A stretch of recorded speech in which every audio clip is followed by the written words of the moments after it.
What is good, Camelback fam? Welcome to another episode of Humble and Hungry, the series where we sit down with revolutionary entrepreneurs who are building ventures, changing the game in education and conscious technology. I am your host, Lex Lindsay, Senior Associate of Marketing and Communications, and I am super excited to have joining me today Miss Leah Hernandez from Young Authors Publishing. She's a Camelback Fellow.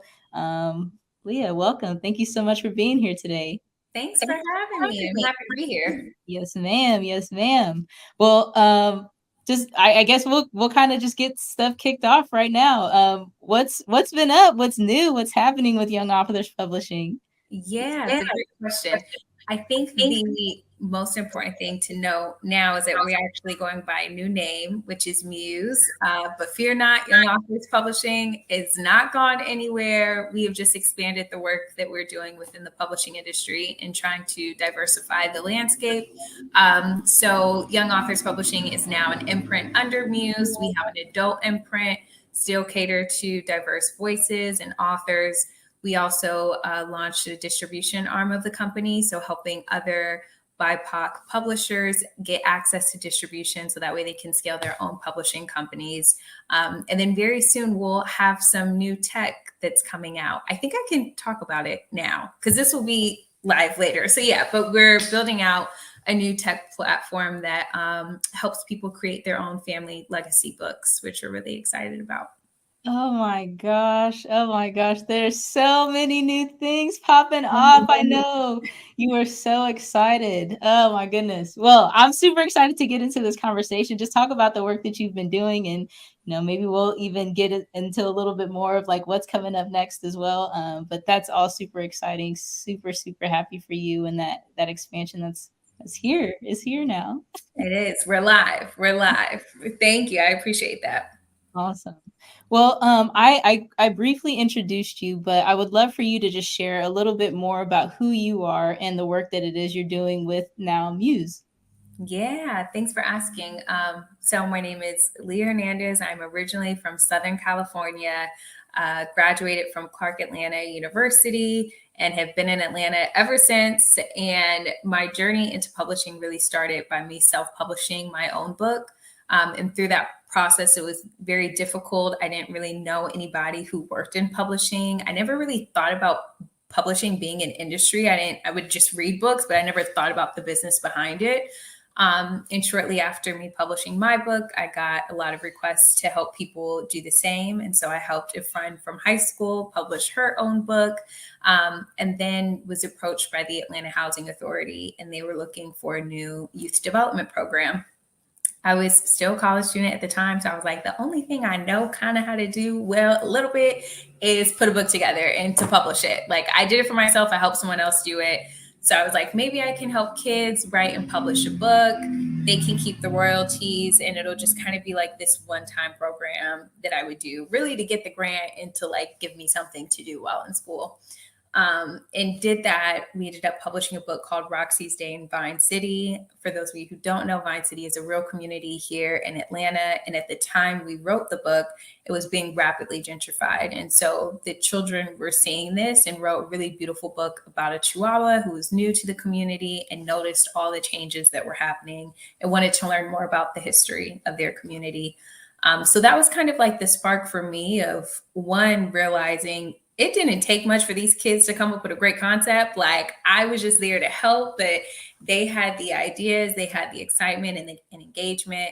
And then once we published the book, the community really rallied behind us, and it became a great revenue generator for the authors. And so from there, I just really pivoted and decided that that's what I wanted to do. And Young Authors Publishing was born. The following year, we published 13 books by 13 young Black boys. And have been helping kids write and publish their own books and getting them access to capital through book publishing for about 5 years now. And now introduce Muse, which is kind of our expansion onto that work.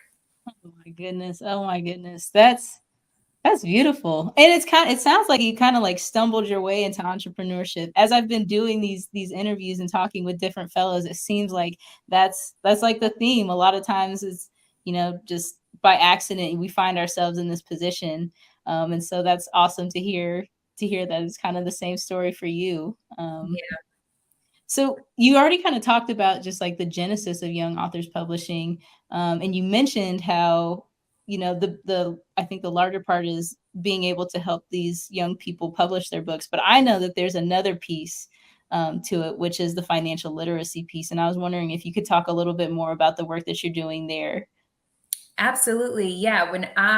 Prior to getting into publishing, one of the first jobs I had was doing financial literacy and teaching students both on campus and in the community that surrounded Clark Atlanta University how to manage. Sorry, there's like a gnat in here, and I realize I look crazy because y'all cannot see the gnat, but there is a gnat that just flew by. So if you see me waving my hand, that is why. But so I had done a lot of work around financial literacy, and I realized I was going to communities and talking to people on how to manage their finances and, how to save and invest. But I was talking to people who didn't necessarily have access to a wealth of capital. And so when I started Young Authors Publishing, it was important that I not only gave them access to capital, but we educated them on financial literacy, how they would use their royalties, how they would invest it, they wanted it to be for. And so every quarter when we send our royalty reports and payments to authors, we also teach them about financial literacy and have guests come and talk to them about how they're thinking about using their money, and if it's for college, if it's for a business, and how to just save and reinvest. Yeah. And that's just so critical, because I think about, just like my upbringing, and my parents didn't really talk a whole lot about financial literacy. It wasn't something that was taught to them. And so the fact that you are, incorporating that as part, it's not just about literacy and publishing and book access, but it's about the financial piece and educating, starting from very young, getting them started young so that they're able to make these decisions and be informed, as they enter into adulthood. That's vital. It's critical, right? Absolutely. Yeah, no, it was the same for me. I didn't grow up knowing a lot about financial literacy or anything about that. It wasn't until I went to college, and my first job was with the Office of Financial Literacy. And so I was taught the wealth of information, and I was like, everybody needs to know this. And it really helped shape my viewpoint of how I want to make impact, especially for the Black community, is we really need holistic approaches to the work that we do. And I knew that just providing access to capital through book royalties wouldn't be enough, but we had to pair that with education. Absolutely. That's wonderful. So I want to talk about, some of the challenges you may have faced along this journey. We know that being an entrepreneur, especially if it's lonely, being an entrepreneur. It's very, very hard work. It can be very challenging. And so I'm curious, what has been the biggest challenge or some of the biggest challenges that you've faced along this journey, and how have you overcome? Yeah, that's a really good question. I've faced a lot of challenges. Just, I think of the course of running a business, you have so many obstacles that come up. But I think the biggest one now looking back would have to be right after I graduated our college. So I started the business like sophomore, junior year of college, but I was still planning on getting a job. Like, I got this degree, I'm about to go to corporate America. I need to get a nice, consistent check. Like, that was the plan. And then senior year hit, we had published these 13 books, and I really believed more than ever about the work that we were doing. And I knew that for me personally, if I were to get a full-time job, I wouldn't be able to devote as much time to the business as I wanted to.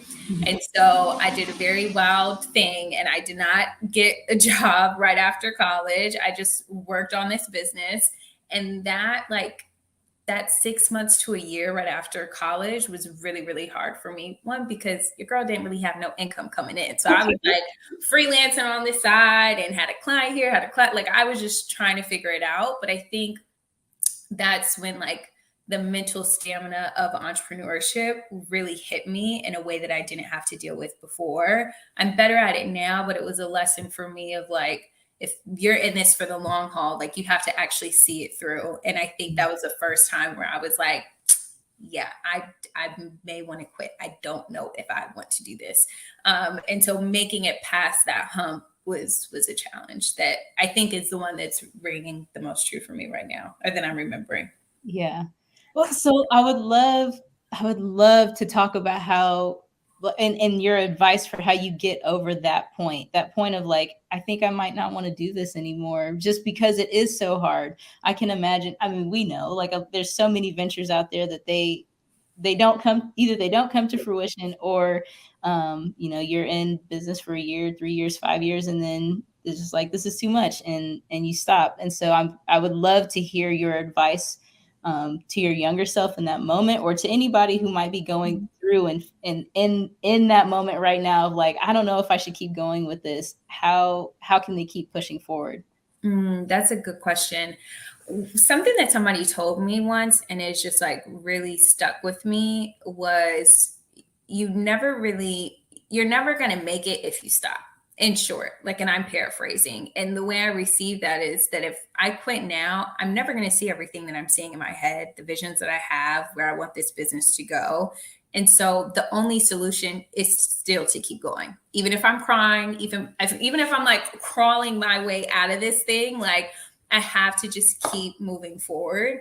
But it makes me think of something that Issa Rae said once. And she was like, people always tell you to keep going, but sometimes you may need to quit. Sometimes you may need to not do that thing. And I recognize that both can be true. And so I think for me, what I've kind of always used as like a measure is, if we're making some progress each month or each year, then I'm going to keep going. I don't have to have everything at once, which I think is a huge misconception. People want the full vision to be manifested right away, and that just takes time. But if I can see tangible progress and growth month after month, year after year, that's a clear indicator to me that I need to keep going. And then just having a community of people. I have a great support system, family and friends. I feel like half my family really doesn't know what I'm doing, but they still support me. They're like, go ahead, girl, we're here. So like, find your community of people. And then I think as I have grown even further, participating in fellowships like Camelback and others have been really transformative, because you can actually be with a community of other entrepreneurs who get it, who understand it, and you realize you're not alone. Because prior to that, I was like, I'm the only person dealing with this and there's nobody to talk to. But I think just finding your tribe is important. Yes, absolutely. Absolutely. Thank you for that. Thank you for that advice. I know there was gems in there. So y'all go back and watch the replay. Take your note paper out, take your notes, because there were lots of gems in there to keep you motivated and inspired on the journey if you are in the trenches. I know it's tough out there. You mentioned, just the community with Camelback, and I would love to talk about your experience as a Camelback Fellow. You are a 2022 Camelback Fellow, and just how did the Camelback Fellowship impact you as a leader in your growth, but also the growth of your venture? That's a really good question. And what's interesting about when I did Camelback was at a very pivotal time in my life too. So I found out I was pregnant shortly after I got into Camelback. And so throughout the process, I was also having to plan for maternity leave and trying to figure out what that was. And so for me personally, my relationship with the mentor I was paired with was really helpful to plan for that and to make sure that the business was in a position that it would keep going, even though I wouldn't be on call and I wouldn't be able to be as, easily accessible during that time.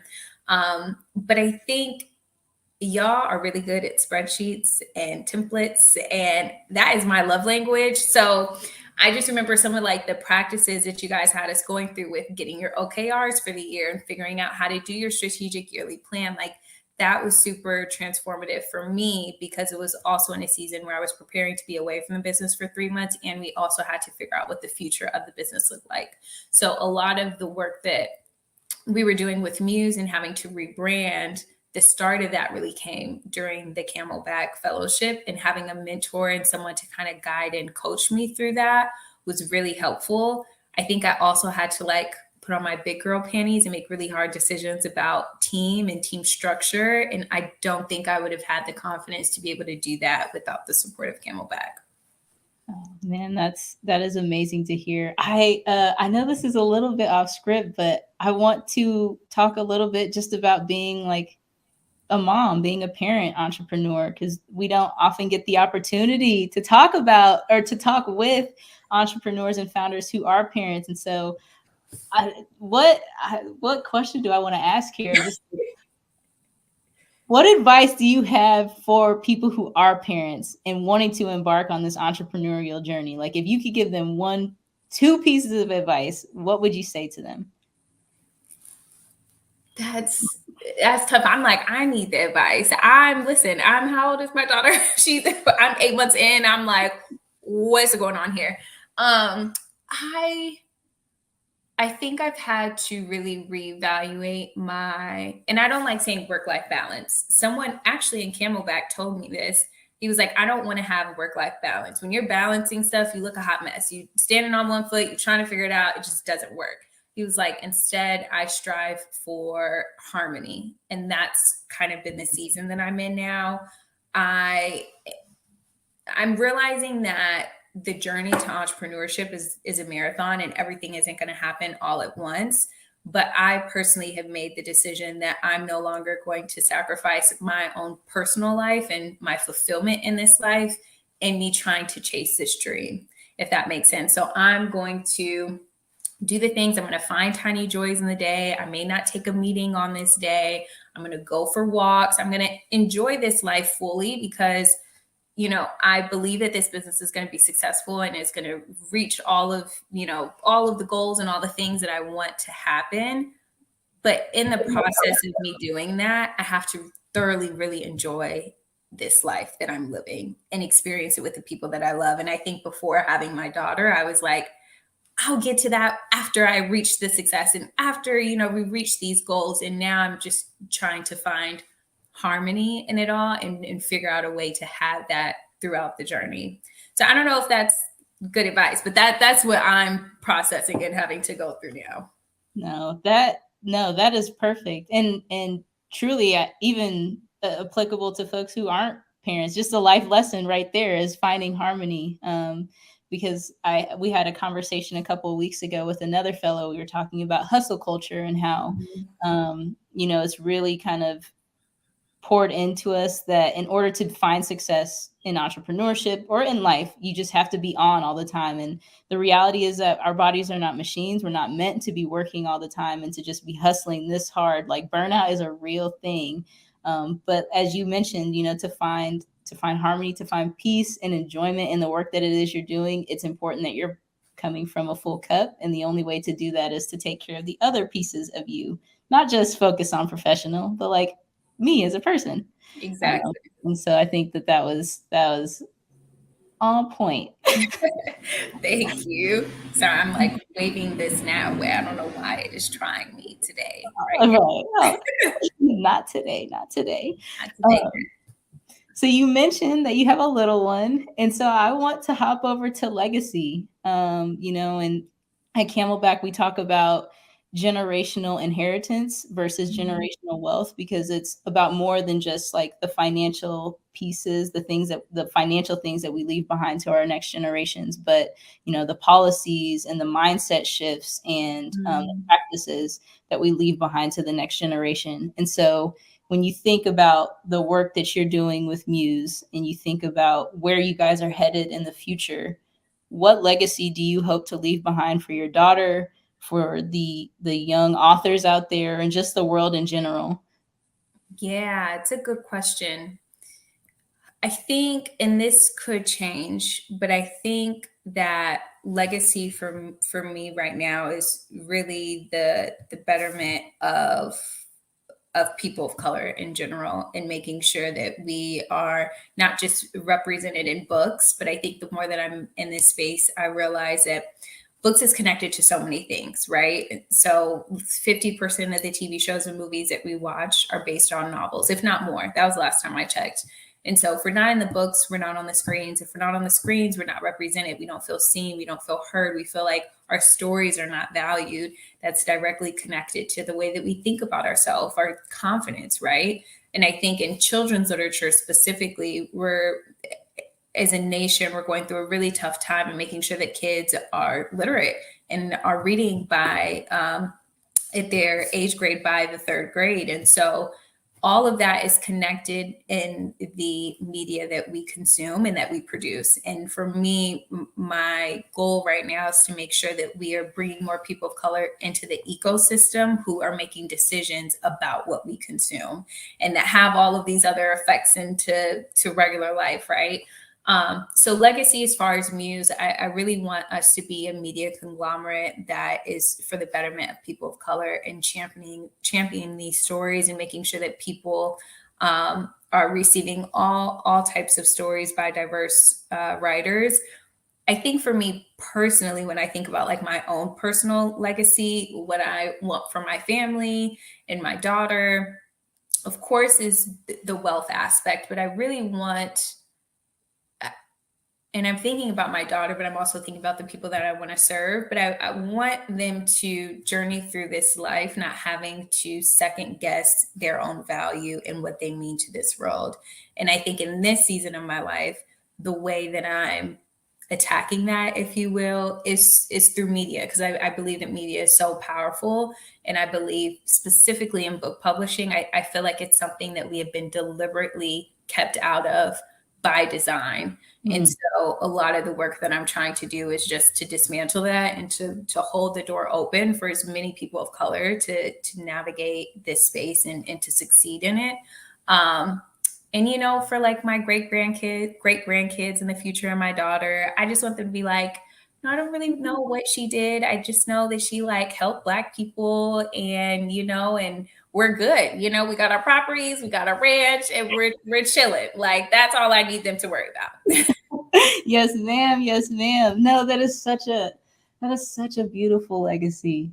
Like I have talked about it with my family too, just wanting to make sure the nieces and nephews are taken care of. And you know, if I have kids one day, making sure that they can look back and be like, oh, you know, great, great, great, great grandma Lex thought of me, and she made sure that I was good and able to do what it is that I want to do instead of what it is that I have to do. But also thinking about this piece of like the Black community overall. And you mentioned just it's about more than representation, or like just having authors, like Black authors, um, and being able to tell those stories so that the children who read them see themselves in the stories. And that is hugely impactful. I think about my nieces and nephews and the books that they get to read now. There are so many more characters of color in books. It's not just animals or, you know, Yep. white kids. But it still feels like it's not enough because I got to go hunting for them. And so Yeah. to reach a point where it's like, no, there are Black children or children of all colors and races and ethnicities represented in the stories that are in schools. I would love to see that, and so grateful to have you, you know, to have you and the work that you're doing out here in the world. Somebody who cares about that. Yeah, no, happy to. And, you know, I think the other thing with that too, specifically talking about the books, is that we need more Black owned publishing companies in the space. So, like, I don't want to be the only one. I don't want to be the, you know, I want to be able to help encourage others to start their own and to succeed in this space. You know, when we think about the landscape of book publishing, it's, you have the big five, they're all white owned. And then you have, and they take up like 95% of the market, right? And then you have your small and independent publishers, but even that is like really limited in terms of who is owning these companies and operating these companies and making decisions about what you and I read, what our kids read, what our nieces read, and our cousins. And yeah. So, and then the last thing I'll say about legacy is I really aspire for us as a people to just be. Like, I just want you to, I want my kids and my grandkids to like experience the world, figure out what they love, and just be, and not have to be worried about all of these things that really should be rights that we all have. Like, I don't want them to be concerned or thinking about any of those. So yeah, Absolutely. I'm done on that. Absolutely, sis. Just be. Just be. That needs to be on a shirt. That needs to be on somebody's mural. I'm sure it might be, but Yeah. awesome, awesome. So entrepreneurship. We've been talking about it. We've been talking about where you started, where you are right now, where you're headed. Putting all of those things together, how would you define entrepreneurship through the lens of the work that it is you're doing?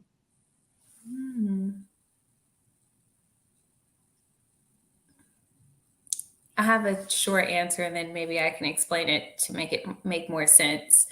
Entrepreneurship for me is really just a holy discontent. If that makes sense. Am I saying that right?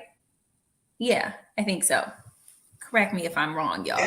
But I it's the way that I think about it is problems that I'm experiencing, that my community is experiencing, that we shouldn't be.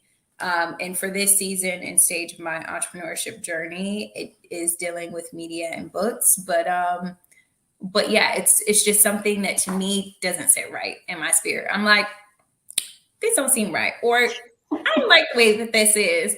And honestly, it'll probably be that for the rest of my life. It may be a different iteration of it 20 years from now, and I could be fighting a whole new industry and a whole new battle that doesn't sit right for me because it's not in the benefit of my people and where we're going. And so for me, it's really about mission and impact, which I think even goes back to my own childhood. You know, my grandmother, my mother, and my aunt at one time all used to work in women's prisons. And so I grew up going to women's prisons and seeing my grandmother mentor and counsel women and seeing my mom take care of the children of these women and the families. And so impact has always been at the center of the work that I do and the projects that I decide to pick up. Mm-hmm. That was such an interesting take on what entrepreneurship is, because I haven't heard that. I've heard, entrepreneurship is freedom, entrepreneurship is legacy, but like entrepreneurship is discontent. It's being dissatisfied with what currently is and then going out to create a solution or find a solution for it. Yeah, because I mean, it has to be bigger about the money. Like, it has to be more than the money. I can go get a nice corporate job and make a lot of money. Like, I don't need to be, running this business to do it. But there's impact that I want to see that I'm not seeing, which is therefore why I'm doing the work. And, is what I believe should be the case for most entrepreneurs, especially if you're in the social impact space, which I know a lot of the people who are watching this are considering are already working in. And I think earlier when we were talking about like the mental stamina it takes to run a business, I think knowing your why and knowing, the reason why you started all this and the impact it'll have on actual people is the thing that keeps you going. And it's the thing that has kept me going when I'm like, throw the whole thing away. Like that's been the thing that has kept me centered and kept me focused. Amazing. Thank you for sharing that.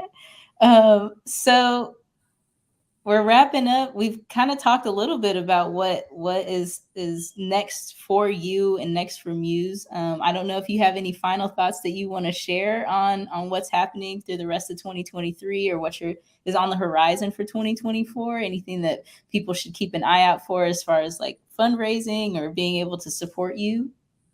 Yeah, thanks for asking. I think the biggest thing is supporting and buying our books, which are available wherever you get your books. You can go to museinc.net to find our full catalog of books. We are fundraising. I'm hoping to start Q1 of 2024. It'll be my first round. I've bootstrapped this whole way, and it's really time to scale. So it's really time to get the coins together.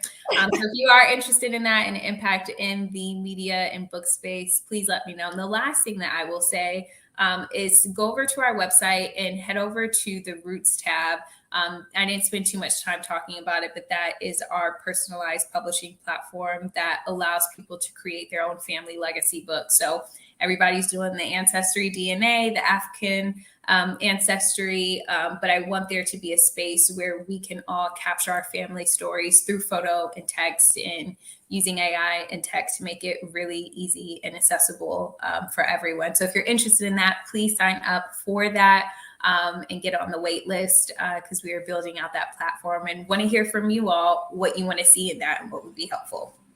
Oh my gosh, that is going to be so exciting. I'm signing up right now. I am signing up right now because yes, y'all, yes, go in there, create your stories, leave your own legacy of a book behind for your family. That is beautiful. I'm so excited. Thank you. Yeah, me too. And what's funny is I've been talking to a lot of friends and I'm like, I don't know if it's the same for you, but I think a lot of people right now are figuring out how to capture their own family history. So one of our team members actually has been working on this project for her family for the past year and a half. I have a friend who just did it. And so I'm like, I think we're in a season now where people care more about capturing our stories. And I think our grandparents and our great grandparents are even more serious about making sure that we know their stories and the stories of those before them. So yeah, I'm super excited about that. And we'll be creating one for my family as well. Oh, absolutely. Yeah, we have been talking about it a lot more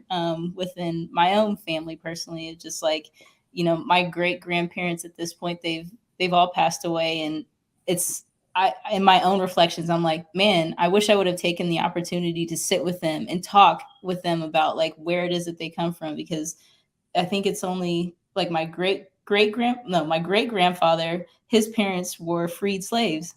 And it's like, I never got the opportunity to talk to him about that experience. And just like, my dad knows some stories, but I'm like, nah, all right, now I got to talk to my grandma. I got to talk to my dad. I got to get all the information that I possibly can so that I just know where I come from and who I am. Exactly. And this isn't information that, we have the privilege of looking up in like, in online or in data, because nobody was telling our stories and one was capturing it, which, goes back to the whole reason why we have to do this work. But no, I have a very similar story. I'm grateful to have my grandmother who's still alive, and I know she holds a lot of the information. But similar to you, I'm like, all right, grandma, we got to have our questionnaire. We got to get this information. Okay.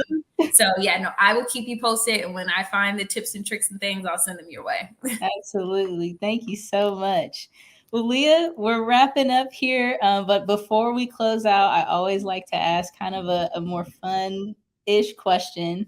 And because you are working in the book publishing space, I want to ask, what is one book or podcast or resource that you use to find the most the most impactful entrepreneurial information, or just anything that you're like, I'm drawing inspiration from this? I love it. Yeah, that's a good question. I'll be honest in saying, like, in this season at least, have not been reading a ton of business books. I'm in a space of like trying to go back to reading for pleasure. And I think there was a season where I was like trying to read all the business books and get all the information. And I'm like, I don't like this shit no more. So I need to read for fun. So I'm reading for fun right now. So I'm reading a lot of fiction, a lot of historical fiction, but a podcast that I'm listening to right now that I really, really love is called The Journey by Morgan Devon, who's the owner and co-founder of Blavity. And she's giving like all of the behind the scenes and the nitty gritty of building a business, scaling a business, acquiring businesses. And so I would recommend entrepreneurs to go check that out. Awesome. Thank you for sharing that resource.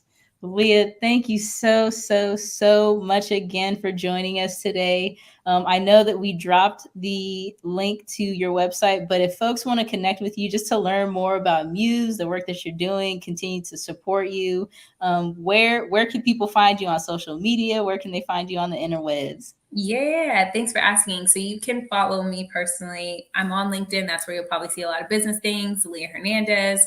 On Instagram, Leah Danielle. That's 2 N's and 2 L's. My mom was trying to be different there. But yeah, would love to connect. I need to do better with posting online. So hopefully I'm doing that by the time you see this. But for all business updates, really just go to our website, sign up for our newsletter, and check us out over on LinkedIn. Awesome. Well, thank you, ma'am. Thank you. Y'all go support. Be sure to go to museinc.net and check out the Roots tab if you want to build your own book or legacy book. And y'all, thank you guys so much for tuning in. We do these conversations every second and fourth Tuesday of the month. Our next conversation will be on October 17th. So keep an eye out for who that guest will be. We're not sure yet, but Leah, it's been a pleasure just learning more about you, learning more about the work that you're doing and all the exciting things that you have coming up. And until next time, y'all, peace. Thanks so much for having me.